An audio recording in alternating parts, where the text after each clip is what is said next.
ఈసారి మా ప్రయాణం ఆటోలో. చూడండి, మా అవ్వ తలస్నానం చేసి రెడీ అయిపోయింది. ఇక్కడ మా నాన్న దేవుణ్ణి మొక్కుకుంటున్నారు. ఇదిగో, ఇది మా ఇంటి దేవుడి గుడి. ఇక్కడి నుంచి బయలుదేరుతున్నాం. మా మామయ్య మా కోసం ఎదురుచూస్తున్నారు. పిల్లల్లో నందు మాత్రం కెమెరాకి సిగ్గుపడుతున్నాడు, వీడియో వద్దు అంటున్నాడు. ఇదండి మా మొత్తం గ్రూప్. ఇదిగో మా అమ్మ కూడా రెడీ అయిపోయింది. ఆటోలో ప్రయాణం. ఇప్పుడు అందరం ఆటో ఎక్కుతున్నాం. మా జర్నీ ఇప్పుడే మొదలైంది.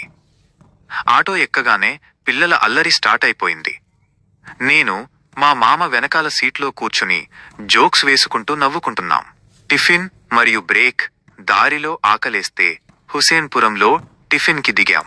ఇక్కడ దోశ, ఇడ్లీ చాలా బాగున్నాయి. వేడివేడి టీ తాగితే ఫుల్ రిఫ్రెషింగ్ అనిపించింది. ఇప్పుడు మళ్ళీ మా జర్నీ స్టార్ట్ చేశాం. మద్దిలేటి స్వామి ఆలయం. ఫైనల్ గా మనం గుడి దగ్గరకు చేరుకున్నాం. ఆటో దిగి గుడిలోకి వెళుతున్నాం. గుడి మొత్తం చాలా సందడిగా ఉంది. ఇవి చూడండి, స్వామివారి పాదాలు. ఇక్కడ ఓ నమ్మకం ఉంది. ఇక్కడ గాజులు కడితే పెళ్లి అవుతుందని భక్తులు నమ్ముతారు. ఇక్కడే అమ్మవారు ఏడ్చి కూర్చున్నారని ఒక కథ కూడా ఉంది.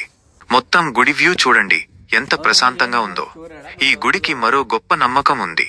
ఇల్లు లేని వాళ్ళు ఇక్కడ రాళ్లతో చిన్న ఇల్లు కడితే నిజంగానే ఇల్లు కట్టుకుంటారని నమ్ముతారు. చాలా మంది భక్తులు ఈ నమ్మకంతో ఇక్కడ ఇల్లు కడుతున్నారు. మా మద్దిలేటి స్వామి వ్లాగ్ మీకు నచ్చిందని అనుకుంటున్నాను. ఈ ట్రిప్ మాకు చాలా ఆనందాన్ని ఇచ్చింది. ఈ వీడియో మీకు నచ్చితే లైక్ చేయండి, షేర్ చేయండి. అలాగే మా ఛానల్ను తప్పకుండా సబ్స్క్రైబ్ చేసుకోండి.